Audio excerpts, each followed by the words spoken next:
Hello everyone, and today I am going to be reviewing a movie that I just watched and have been wanting to see it for like ever and haven't been able to find it until just now, and that is a movie called Candy Corn. And I found it on Amazon Prime. If you have a subscription to Amazon Prime right now, it is free. Rotten Tomatoes gave it a 67.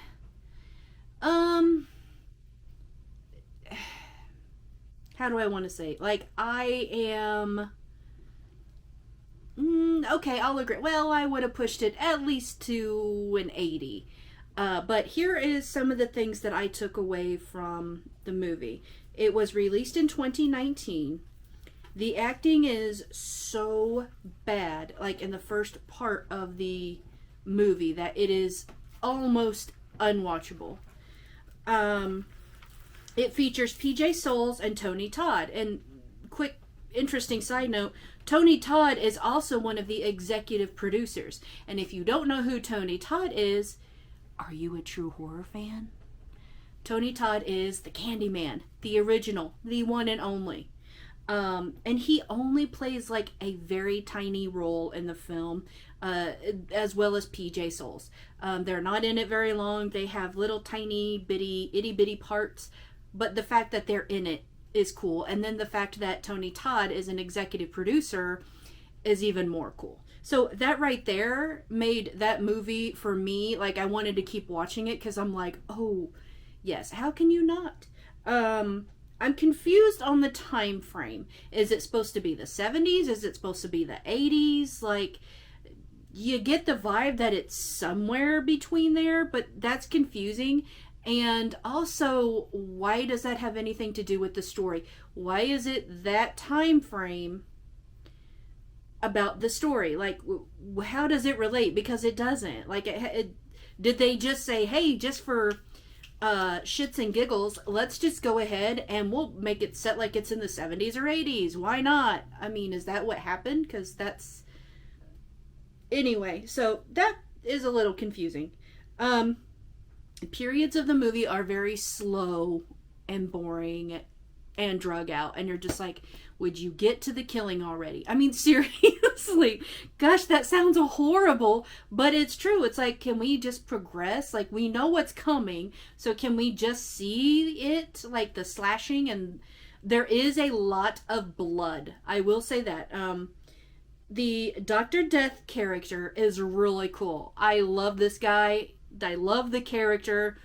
He made the movie awesome. Had they gone with any other type of character, I feel it wouldn't have been as good, except if they would have had Tony Todd play the role of Dr. Death. And that is what I was expecting, quite honestly. So what happens in this movie is that there's a town. It's a small town. You kind of get like the Halloween movie vibe from it, somewhat. But there's a small town in the United States, and every town almost, has that one kid that everybody picks on. He has problems, he has mental problems or whatever. And keep in mind, this is 70s and 80s, not today's time.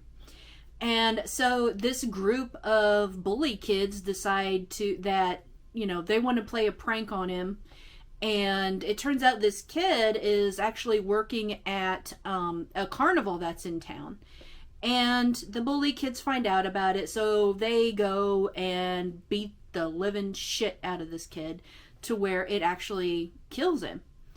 And the leader, Dr. Death, of this carnival takes him in, and he performs some sort of voodoo, and there's a special mask. He puts the mask on, and suddenly the kid comes back to life, and he seeks revenge on the bullies that killed him. And I gotta say that I liked the storyline. I liked it. I will say, at first I was like, oh my gosh, what is this? Because it was so slow getting to the point, and the acting was just absolutely horrible. And I was just like, do I want to keep watching this? Yes, I do, because of Tony Todd. So I kept watching it, but I'm glad I did. I'm glad that I stuck with it all the way to the end, because the final scene, like final scene, after all the killing and everything, is great. And I'm glad that I stuck out the movie so I could see that. And the final line from Dr. Death in the movie is great, and I loved it. So yeah, stick around to the end. It's worth it. Trust me, I'm telling you, it's worth it to stick it out. And that's why I'm saying, like, with Rotten Tomatoes giving it a 67, and I would have pushed it to like maybe 70, maybe even 80, I would say, because even though you can tell it was very low budget, it had a lot of blood, and the killings, like as far as how the people were killed, were pretty cool. So that's why I would give it a little higher than a 67. But we know Rotten Tomatoes. We know I don't agree with them 90% of the time. What is your take on candy corn? Let me know down in the comments section below if you have ever seen it and what you think about it. And I do want to say that in this role, like PJ Souls, she plays the police dispatcher in the movie, and she plays like this older person, and it it shocked me to see her in that role, because every movie I've seen with PJ Souls, she is one of the victims. And she's young, so it just caught me off guard, I guess you could say. But her character is so adorable. Like, the way she looks and the way her hair is. Now, don't get me wrong on this. I'm not saying she's a dog, but she reminds me of Isabel on Animal Crossing. Like, she's just that cute. Like, you just want to squeeze her and, like, not squeeze her to death, but just squeeze her and, like, hug her and be like, yeah, she's my mom, or call her mama or grandma or Grammy or something like that. I don't know, but that's just how she is in this movie. She's adorable in this movie. And the character she plays, she cracked me up. Very quiet, very timid, very, yes, sir-ish. What else? Really, that's all I can say without giving everything in the movie away. Like, I'm trying to give you some good tidbits in the movie, but I don't want to completely give it away. Am I going to watch it again? You know what? Yes, I am. I think I am. Well, the reason I say that is because, there's always something that you watch a movie one time and then you think you've seen everything, and then you watch it again and you're like, why did I not see that the first time? And also I want my husband to be able to watch it too, because he's been wanting to see it as well. So, I will watch it again with him, and I want to get his reaction too on it, and he'll probably think the same way I do. But it is, it's a good movie, yes. Would I give it 2 thumbs up? No, maybe like 1 and like 1, like maybe a 1 thumb up and not even a half of an. I know it's crazy, but it's just hard. Like, you'll see what I mean. Just watch the movie. It's on Amazon Prime. Like I said, if you have an Amazon Prime subscription, it's free right now. When I wanted to see it back in October and review it for the channel, of course you had to pay extra for it. Like, it was one of those, don't get me started on, where, yeah, even though it's listed in Prime, you still have to pay extra to see it. And now it's free. So now would be the perfect time to see it. And you know what? Valentine's Day is coming up.